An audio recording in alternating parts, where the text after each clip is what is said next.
Hola, ¿qué tal? Vamos a ver en este video el desarrollo del sistema respiratorio. Específicamente nos vamos a enfocar en la organogénesis de las vías respiratorias inferiores. Así que para poder entender en la organogénesis del sistema respiratorio, primero tenemos que conocer la anatomía. Si nosotros no entendemos la anatomía, no vamos a entender nada de la organogénesis del sistema respiratorio. O sea, es muy importante esa primera parte, entender la estructura morfológica definitiva, va a ser muy importante para este tema. Entonces, ¿cómo se constituye ya la anatomía definitiva del sistema respiratorio? Bueno, lo vamos a dividir en dos. Tenemos las vías respiratorias superiores y las vías respiratorias inferiores. Las vías respiratorias superiores no las vamos a ver aquí en esta clase porque tienen que ver con la organogénesis de cabeza y cuello. Entonces nos vamos a enfocar en las inferiores. Las superiores tienen que ver con la nariz, la cavidad nasal y los senos paranasales, que son cuatro pares, y posteriormente se continúa con la faringe. Después de la faringe inician las vías respiratorias inferiores, que van a ser la laringe, ¿ok? La tráquea, que está en esta parte, los bronquios, los bronquiolos y al final los alvéolos. ¿Ok? Todo esto va a constituir a las vías de la laringe hacia los alvéolos, las vías respiratorias inferiores. Y estos tres últimos, los bronquios, los bronquiolos y los alvéolos, van a constituir a lo que se le llama pulmón, ¿ok? Va a ser el pulmón como tal. Ahora, ¿cómo es el recorrido del aire? Bueno, el aire va a entrar por las fosas nasales y entonces va a correr hacia lo que es la faringe. La faringe pues es la nasofaringe y la orofaringe que viene siendo la garganta y posteriormente a ello tenemos ahora sí la llegada hacia la laringe y posterior a la laringe tenemos la tráquea y la tráquea va a tener una bifurcación que esta bifurcación, una bifurcación es cuando de una estructura se va a dividir en dos y entonces va a dar origen a los bronquios, que serían los bronquios principales, que son dos, y posteriormente estos bronquios principales, el derecho va a dar a tres bronquiolos y el izquierdo va a dar a dos bronquios, ¿ok? O bronquiolos secundarios. Ahora, esto viene siendo lo mismo que ya dijimos. Bueno, el pulmón derecho tiene lóbulos y también el pulmón izquierdo. El pulmón derecho va a tener tres lóbulos, un lóbulo superior, lóbulo medio y lóbulo inferior. El pulmón izquierdo solamente va a tener dos lóbulos. ¿Por qué? Pues porque gran parte del pulmón izquierdo ah, tiene unas irregularidades porque es parte que va a ocupar el corazón. Entonces va a tener un lóbulo superior izquierdo y un lóbulo inferior izquierdo. Ahora, esta imagen sí va a ser muy importante que ustedes la conozcan, la entiendan, porque si ustedes no entienden esta parte se me van a perder en todo lo que vamos a hablar de la organogénesis, ¿ok? Entonces... Eh, es básicamente lo que ya hemos dicho, solamente que aquí está todavía más específico. Entonces, dijimos que tenemos la laringe, ¿ok? Hablando ya de vías respiratorias inferiores, tenemos la laringe. Por cierto, la laringe en su parte más superior o la entrada de la laringe es la epiglotis. Ahorita vamos a hablar de estas dos estructuras. Entonces, de la laringe, pues ahora sí tenemos la tráquea, que la tráquea van a ser como anillos, y entonces la tráquea se va a empezar a bifurcar. Dijimos que se va a bifurcar en los bronquios principales, derecho e izquierdo. Y luego entonces estos bronquios van a dar origen a bronquiolos. Estos bronquiolos van a dar origen a bronquiolos terminales. Y cuando dan origen a los bronquiolos terminales, después se dan origen a los bronquiolos respiratorios, luego al conducto alveolar y finalmente el saco alveolar. Sí, es muy importante que se la sepan, que la entiendan, porque cuando veamos la parte de maduración pulmonar, vamos a estar hablando de estos términos, bronquilo terminal, bronquilo respiratorio, y si ustedes no entendieron esta imagen, se me van a perder. Entonces, estas estructuras van de cefálico hacia caudal y se van a ir formando una por una de arriba hacia abajo, o sea, de cefálico hacia caudal. Ahora, vamos a hablar un poquito de los pulmones. Van a ser órganos de consistencia esponjosa, son muy suaves, la verdad. No sé si alguno ha tenido la oportunidad de tocar algún pulmón de algún animal. Es básicamente casi lo mismo que en el humano. Van a estar protegidos e incluidos en la caja torácica. A ese nivel los vamos a encontrar. Y, muy importante, las células que dan origen al tejido pulmonar van a ser células que van a derivarse del endodermo, ¿ok? Porque acuérdense que todo lo que sea epitelio viene del endodermo. Van a derivar del endodermo y también del mesodermo, pero del mesodermo esplácnico. El mesodermo esplácnico es mesodermo que se va a derivar de qué mesodermo, del mesodermo lateral. No se les tiene que olvidar esa imagen que es súper importante. O sea, es una de las imágenes más importantes en la embriología, la imagen de segmentación del mesodermo. Y si no se acuerdan, déjense las voy a poner porque sí es muy importante que se la sepan. Entonces, vean que cuando se estaba segmentando el mesodermo lateral se delamina, o sea, se hace en dos láminas y entonces va a dar origen al mesodermo somático, que es este, y al mesodermo esplácnico, que es este. Y acuérdense que ese mesodermo, estos dos, al momento de laminarse, forman un espacio que es el celoma intraembrionario, que va a ser este celoma intraembrionario es muy muy importante porque dijimos que va a dar origen a las cavidades corporales primitivas. Entonces, el mesodermo somático está unido hacia el ectodermo y eso se le va a llamar somatopleura. Y el endodermo está unido o está junto con el mesodermo esplácnico y eso se le llama esplacnopleura. Entonces, ¿de dónde deriva el pulmón? Pues del endodermo. ¿Y de dónde deriva también parte del pulmón? Del mesodermo esplácnico. Entonces, la esplacnopleura es la que da origen al tejido pulmonar. Dicho sea de paso, el mesodermo esplácnico va a dar origen, bueno, lo vamos a ver más adelante, pero del endodermo van a derivar el epitelio del tejido pulmonar, pero del mesodermo esplácnico van a derivar los músculos que van a estar ahí, van a derivar también el tejido conectivo, el tejido conectivo y los cartílagos que van a formar, por ejemplo, la tráquea o cuando dije músculos me refería a los que van a estar en la epiglotis y todo esto, ¿no? Ahora, regresando atrás, los pulmones van a tener también una cubierta que es la pleura. Hay una pleura visceral y una pleura parietal, ¿ok? Y entonces, sin ustedes saber ahorita mucho, solamente con ver esta imagen, ¿de dónde creen que derive la pleura visceral y de dónde creen que derive la pleura parietal? Si dijimos que el pulmón va a derivar del endodermo, y tenemos dos capas importantes, mesodermo somático y mesodermo esplácnico. Entonces, pensando solo lógicamente, ¿cuál es la capa más cercana al endodermo? El mesodermo esplácnico. ¿Y cuál es la capa un poquito más alejada? El mesodermo somático. Entonces, ¿cuál va a ser la capa o la pleura visceral que va a estar unida al pulmón? Pues va a derivar de mesodermo esplácnico. ¿Cuál va a ser la pleura parietal? Pues la que está más alejada, que va a ser el mesodermo somático, porque acuérdense que esto se va a plegar, va a haber una tubulación y entonces se van a ir cerrando, ¿ok?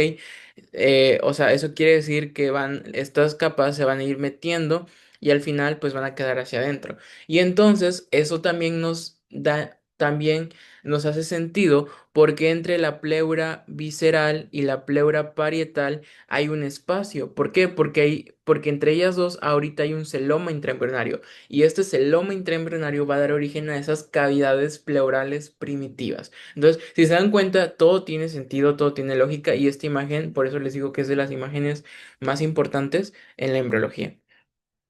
Y bueno, ya les dije que entre las pleuras hay una cavidad interpleural que va a tener líquido pleural. ¿Ok? Hablando un poquito de la función de los pulmones, pues van a ser los órganos centrales, principales del sistema respiratorio. Y su función tiene que ver con la oxigenación de la sangre a través de la membrana alveolo-capilar. Y la respiración tiene que ver con el transporte de oxígeno al interior de los tejidos y entonces que el dióxido de carbono pues vaya en dirección opuesta. Aquí hay una imagen de cómo se da ese intercambio gaseoso o de esa oxigenación. Básicamente ustedes ya saben que en el corazón la arteria pulmonar lleva la sangre desoxigenada y que la vena pulmonar llega hacia la aurícula izquierda para llevar ya la sangre oxigenada. Pero ¿cómo es que se da esa oxigenación? Bueno, cuando viene la sangre oxigenada, y entonces se da la respiración y el aire pasa por todos esos conductos, va a llegar hasta el alveolo y en el alveolo vamos a tener esta membrana alveolo-capilar y entonces el oxígeno va a pasar por difusión, va a pasar por difusión y va a llegar al capilar y ese capilar pues trae a los eritrocitos que vienen de la arteria pulmonar, o sea que vienen del lado derecho del corazón donde está sangre desoxigenada.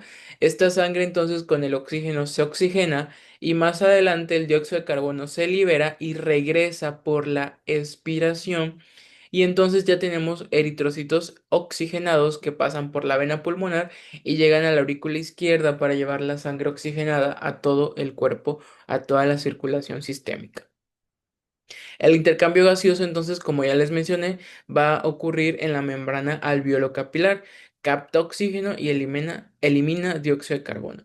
Y entonces esta membrana alveolo-capilar tiene dos paredes. Evidentemente va a tener una pared alveolar, que es donde va a llegar el oxígeno y va a pasar al capilar, y va a tener una pared capilar. Entonces tiene dos paredes, una pared alveolar y una pared capilar. ¿No? Porque por una pues está pasando la sangre y por otra pues va a pasar el aire. Y por difusión pasa el oxígeno al capilar y el dióxido de carbono pasa por difusión al alveolo y entonces el oxígeno llega en la inspiración y el dióxido de carbono sale por la expiración. ¿Ok? Ahora sí, ya que conocimos la anatomía, ya que conocimos un poquito de la fisiología muy básica, pues ya podemos ver ahora sí cómo se forma el sistema respiratorio. Entonces, el sistema respiratorio va a iniciar su desarrollo en la cuarta semana. Cuarta semana, cuarta semana inicia el desarrollo. Específicamente lo hace a la mitad, ¿ok? A la mitad de la cuarta semana y lo va a concluir hasta la infancia, ¿ok? Hasta la infancia lo va a concluir. Todo, todo el sistema respiratorio, recuerden, solamente me voy a enfocar en vías respiratorias inferiores. Todo el sistema respiratorio va a derivar del intestino anterior, ¿ok? Y aquí nos empiezan a hacer unas dudas, ¿no? Específicamente van a derivar de una estructura que se va a llamar hendidura laringotraqueal o también la pueden ver en algunos libros como surco laringotraqueal. Esa estructura es el primordio del sistema respiratorio. ¿Cuál es la estructura? ¿Cuál es el primordio del sistema respiratorio? Es la hendidura laringotraqueal. ¿Ok? Que viene siendo lo mismo a la estructura precursora, el primordio del corazón, que dijimos que era la herradura cardiogénica. Bueno, así como en el corazón hay un primordio que es la herradura cardiogénica, aquí en el pulmón la hendidura laringotraqueal es el primordio. Y entonces esta hendidura se va a empezar a formar en el piso del intestino anterior. Eh, se forma específicamente en la línea media y se va a formar a nivel de la tercera, a nivel de la cuarta y a nivel de la sexta bolsa faríngea. ¿Ok? Y aquí vemos cómo entonces esta hendidura laringotraqueal va a ir evolucionando, se va a ir formando conforme van pasando las semanas. Pero esta imagen la voy a explicar y la voy a retomar más adelante. Entonces, hablando más sobre la hendidura laringotraqueal. Bueno, esta hendidura, ok, que ven aquí, esta hendidura. Como es endodermo, como la hendidura viene del endodermo, pues va a ser un epitelio, ¿no? Va a formar a un epitelio. Y este epitelio va a tener tres porciones. Va a tener una porción cefálica, va a tener una porción media y una porción caudal.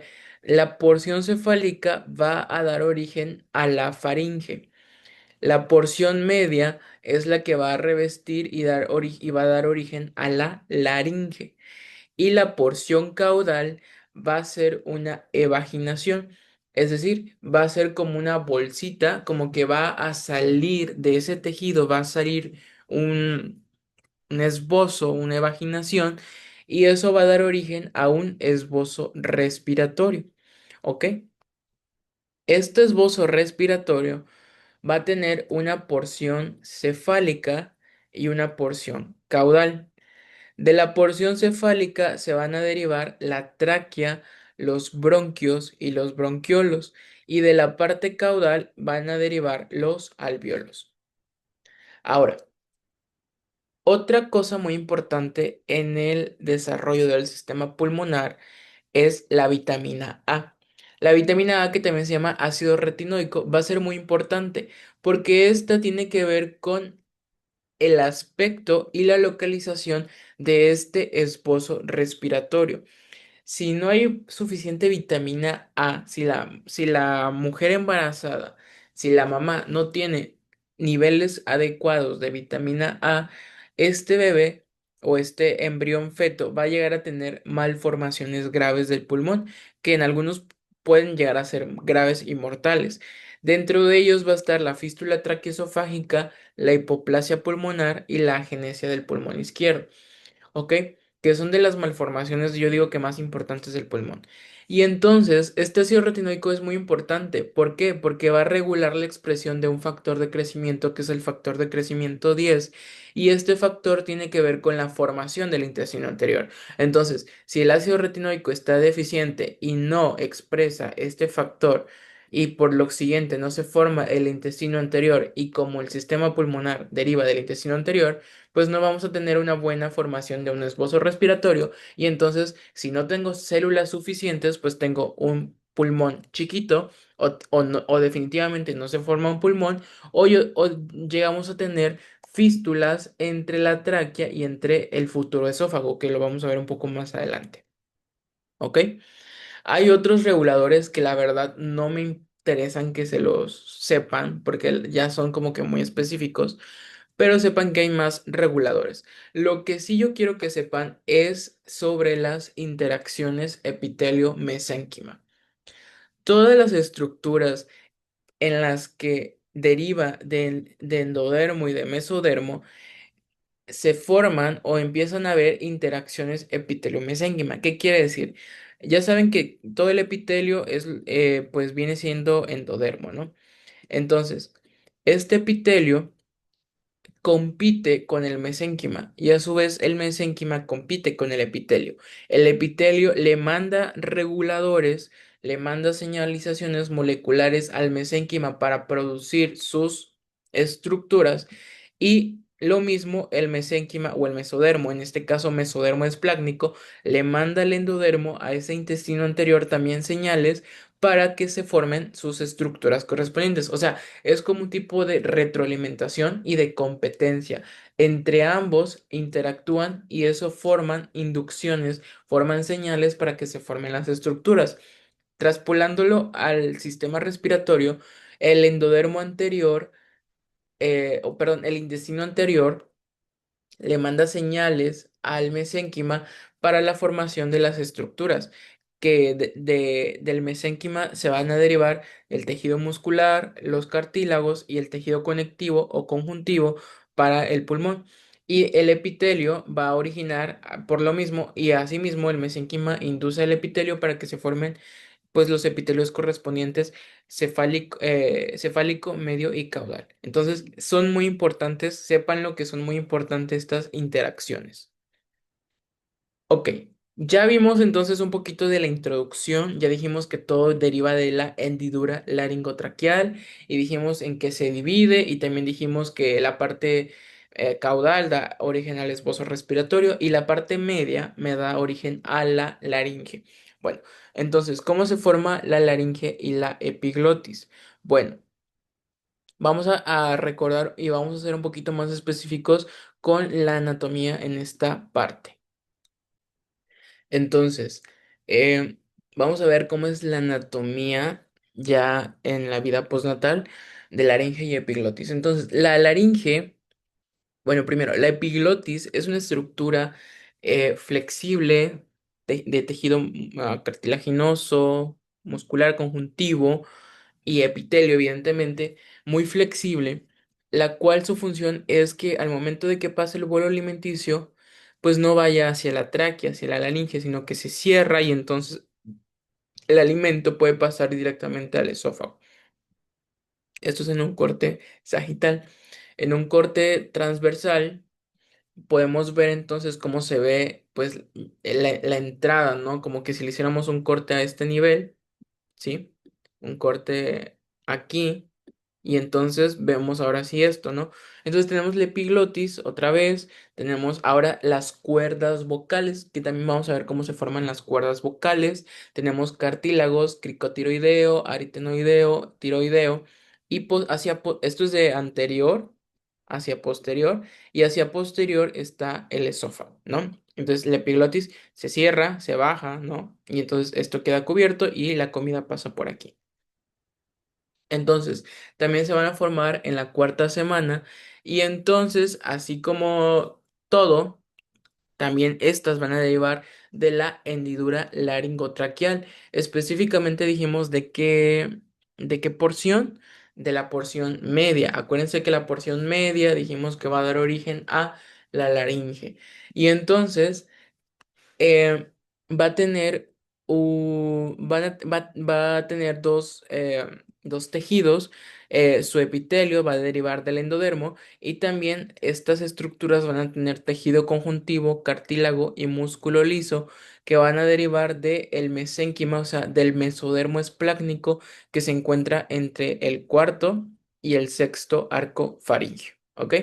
Entonces aquí lo podemos ver, tenemos el surco o la hendidura laringotraqueal y entonces alrededor de este surco tenemos la cuarta y la sexta y el sexto arco faríngeo del cual van a derivar cartílago, músculo liso y tejido conjuntivo. Entonces, empieza a haber una proliferación mesenquimal de estos arcos faringeos del cuarto y del sexto, y entonces nuestra hendidura, que era sagital, ¿ok? Esta hendidura que tiene una forma, sagital, va a pasar a ser una hendidura que va a tener una forma como una letra T. Cuando esta hendidura pasa de ser sagital a tener esta forma de T, le vamos a llamar glotis primitiva. ¿Ok? Va a ser una glotis primitiva y entonces este mesénquima que está proliferando se va a transformar en los cartílagos tiroideos, cricoides y aritenoides y entonces cuando se forma esta proliferación y estos cartílagos se da origen al orificio laringio adulto, que ya sería en esta imagen, y entonces ya estaría formada la epiglotis. La epiglotis, no se les olvide que deriva de la glotis primitiva. Ahora, em, cuando esta hendidura o este surco em, hacia la octava semana, este surco va a estar proliferativo, este epitelio, y va a estar obliterado. No sé si se acuerdan de esta imagen que les había puesto al inicio, pero conforme va avanzando, esta hendidura o esta glotis primitiva se oblitera un poco, la luz se vuelve estrecha y hacia la novena y décima semana, esta glotis o esta hendidura se abre, se recanaliza y al momento de que se da esa recanalización, se van a formar unos ventrículos laringios. Estos ventrículos laringios están compuestos por diferentes pliegues. Vean que aquí están los ventrículos de la laringe y entonces estos ventrículos están compuestos por diferentes pliegues, pero uno de los pliegues importantes son los pliegues vocales y estos pliegues vocales van a dar origen a las cuerdas vocales, tanto a las cuerdas vocales falsas como a las cuerdas vocales verdaderas, ¿ok? Ahora, la parte caudal del cuarto arco faringio, ¿ok?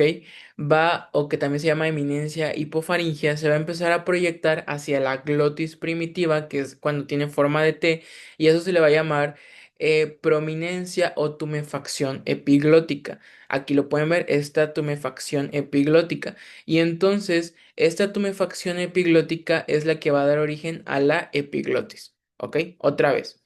La epiglotis se va a formar cuando la parte caudal del cuarto arco faringio, esta parte se llama eminencia hipofaringia, se va a empezar a proyectar hacia la glotis primitiva, que es esta forma de T. A eso se le va a llamar prominencia o tumefacción epiglótica. Y de esta tumefacción se va a va a dar origen a la epiglotis. Y la epiglotis es aquella que va a resguardar la entrada de la laringe. Ahora, los músculos laringios, ¿ok? Los músculos laringios pues derivan del mesénquima, como todo músculo del cuarto y del sexto arco faríngeo, como ya lo hemos dicho, y van a estar inervados por el nervio vago, ¿ok? Porque estos arcos están inervados por el nervio vago, el décimo par craneal, pero específicamente también tienen inervación los músculos que deriven del cuarto arco del nervio laringio superior y de los músculos que deriven del sexto arco del laringio recurrente. ¿Ok? Ambos van a continuar o sea, tanto la laringe como la epiglotis continúan su desarrollo después del nacimiento. Y algo también muy interesante es que al nacimiento la laringe el tamaño de la laringe es una tercera parte del tamaño de la laringe en un adulto. Entonces, esta laringe pues sí va a ir creciendo en todo después, o sea, después de la vida postnatal. Ahora. Vamos a ver cómo se va a formar la tráquea, los bronquios y los pulmones. En cuanto a la anatomía, entonces, la tráquea va a tener, es una estructura alargada que va a tener un tejido conjuntivo, cartílago muy importante y tiene como anillos. Los bronquios, ya dijimos que empiezan los bronquios principales, derecho e izquierdo, bronquios o bronquiolos secundarios y luego se van ramificando hasta que pues llegan a lo que son los alvéolos o sacos alveolares y sus conductos, ¿no? Ahora, repasando entonces, también pues derivan del intestino anterior, dijimos que de la misma hendidura laringotraqueal en su porción caudal, a nivel de la cuarta bolsa faríngea, y aquí hay un gen importante que es el TBX4, que tiene que ver con la formación también del surco laringio y del esbozo endodérmico. Y acuérdense que ese esbozo endodérmico o ese esbozo respiratorio es el precursor de estas estructuras. Y se acuerdan que dijimos que era derivado de la porción caudal de la hendidura laringotraqueal y este se divide en dos, ¿no? Una porción, este esbozo tiene una porción cefálica y caudal. Aquí también es importante la interacción, como ya les dije, de ese epitelio mesénquima, como ya se los mencioné. Y repasando otra vez, la parte cefálica va a dar origen a la tráquea, a los bronquios y a los bronquiolos, y la parte caudal a los alveolos. Entonces, aquí está. Vean que aquí está el intestino anterior. Aquí, entonces, a nivel de del cuarto arco, pues se forma el divertículo o este esbozo respiratorio. Y entonces, la parte cefálica y la parte caudal. La parte cefálica, tráquea, bronquio y bronquiolos, y la parte caudal a los alvéolos. Y no se les olvide que tanto el surco como el esbozo están regulados por este gen que es TBX4. Ahora, Estos sinónimos o sea, es lo mismo, yema broncopulmonar, divertículo, esbozo, incluso esbozo endodérmico, son los mismos, es la misma estructura, ¿ok? Hablando un poquito sobre este divertículo, el divertículo o el esbozo respiratorio, como ya les mencioné, está rodeado de mesodermo esplácnico, ¿ok? Porque el divertículo o el esbozo es epitelio, es endodermo. Alrededor, como aquí lo pueden ver, pues tiene mesodermo esplácnico. Y acuérdense que estas interacciones son muy importantes. Ahora, si hacemos un corte transversal, podemos ver que este divertículo está comunicándose con el intestino anterior. Para que esta comunicación se pierda, porque se tiene que separar, se van a empezar a formar un par de pliegues que son los pliegues traqueoesofágicos y estos pliegues a su vez van a formar a un tabique y entonces este tabique traqueoesofágico es el que va a terminar dividiendo y separando al esbozo o al divertículo del intestino anterior que va a ser el futuro esófago. Por eso, cuando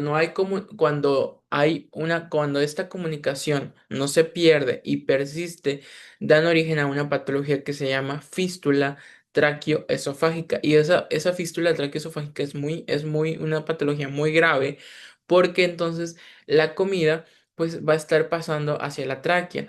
Y, o sea, va a estar ahí y entonces va a causar neumonías o neumonías por aspiración o o broncoaspiraciones que pueden llegar a ser mortales.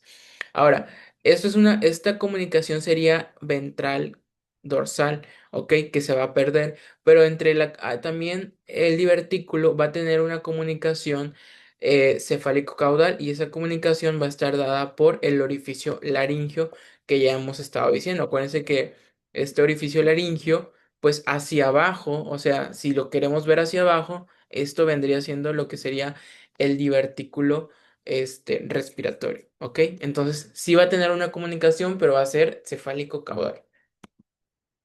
Ahora, entonces, nuestro divertículo respiratorio hacia el final de la cuarta semana se va a bifurcar. Se va a bifurcar, o sea que se va a dividir en dos y se van a dar o se van a originar las yemas bronquiales.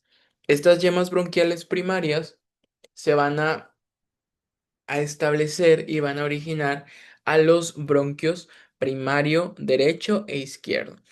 Y entonces la región craneal de este divertículo va a formar a lo que es la tráquea. O sea, la tráquea se va a formar de la porción craneal, como ya lo habíamos dicho. Y de la porción más inferior se forman los bronquios primarios derechos e izquierdos. ¿Ok? Estos bronquios primarios derechos e izquierdos se van a empezar a proyectar y se van a ir hacia los conductos o canales pericardio-peritoneales que van a ser las futuras cavidades pleurales que lo vamos a ver más adelante. Ahora, estos bronquios primarios, ya lo dijimos, derecho e izquierdo, van a ser asimétricos, pero el derecho va a ser más grueso y va a ser más vertical. Hacia la quinta semana, estos bronquios primarios se van a subdividir en bronquios secundarios. Del lado derecho se van a formar tres bronquios secundarios y del lado izquierdo se van a formar dos bronquios secundarios izquierdos. Estos van a representar el número de lóbulos. ¿Se acuerdan que al inicio dijimos que el pulmón derecho tiene tres lóbulos y el izquierdo dos? Bueno, estos bronquios secundarios van a representar el número de lóbulos que van a quedar constituidos en la vida postnatal. Ya para la sexta y séptima semana, cada bronquio secundario que habíamos dicho, que son tres derechos y dos izquierdos, cada se ha ramificado y entonces ya podemos llegar a tener de 10 a 10 derechos y entre 8 y 9 izquierdos, ¿ok? O sea, se van ramificando y se forman bronquios terciarios, ¿ok?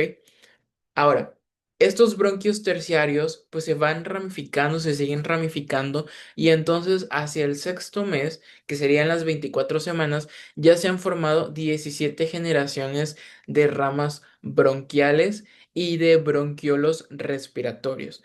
Y en el periodo postnatal se siguen desarrollando, por eso dijimos que la organogénesis del sistema respiratorio concluye en la infancia, porque todavía en la infancia se desarrollan de 6 a 7 generaciones más de ramas bronquiales. Y este desarrollo broncopulmonar termina aproximadamente hacia los 8 y 10 años de edad, ¿ok? Y vean que en toda esta ramificación, en todo este proceso de ramificación de broncopulmonar, la interacción entre el epitelio y el mesénquima es muy importante para que se puedan dar origen a estas, se puedan dar estas ramificaciones.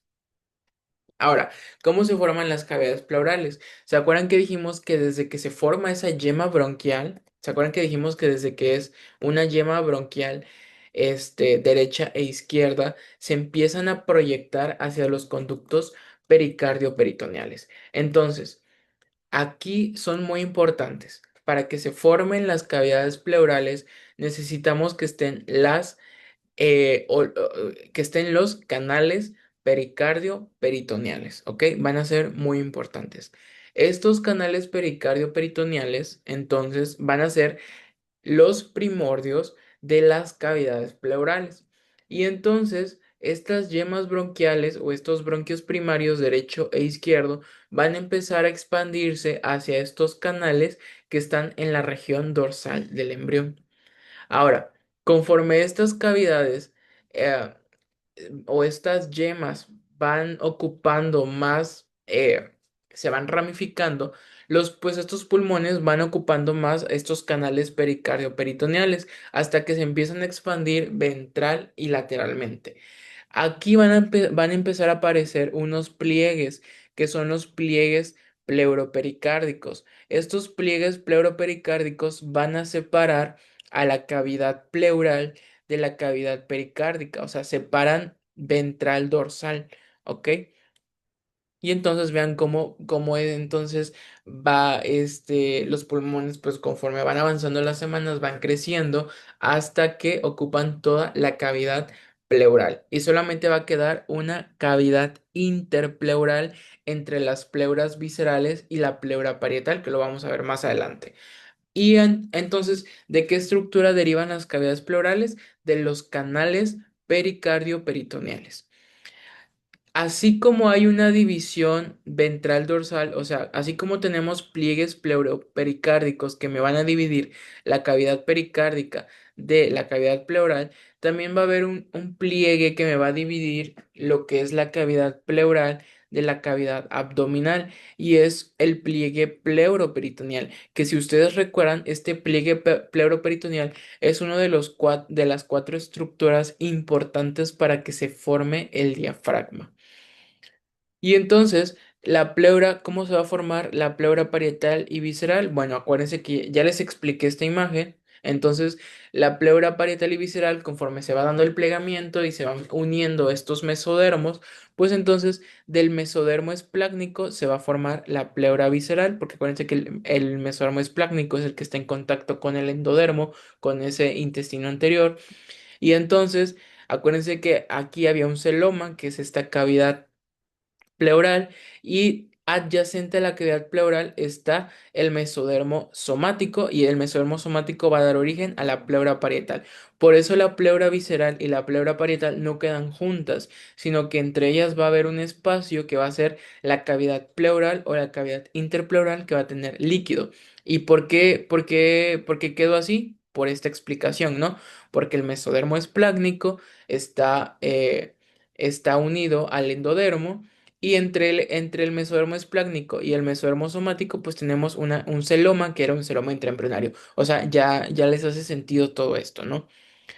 Y entonces vamos a tener anomalías morfológicas. La verdad no vale la pena verlas todas, ni siquiera las ven en pediatría porque son muchas.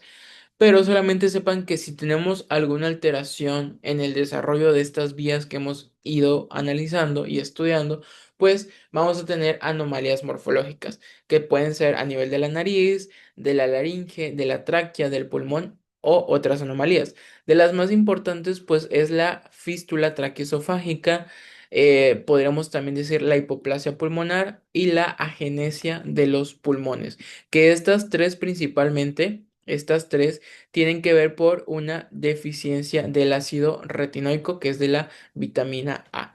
Muy bien, entonces en el siguiente video vamos a analizar cómo es la maduración pulmonar.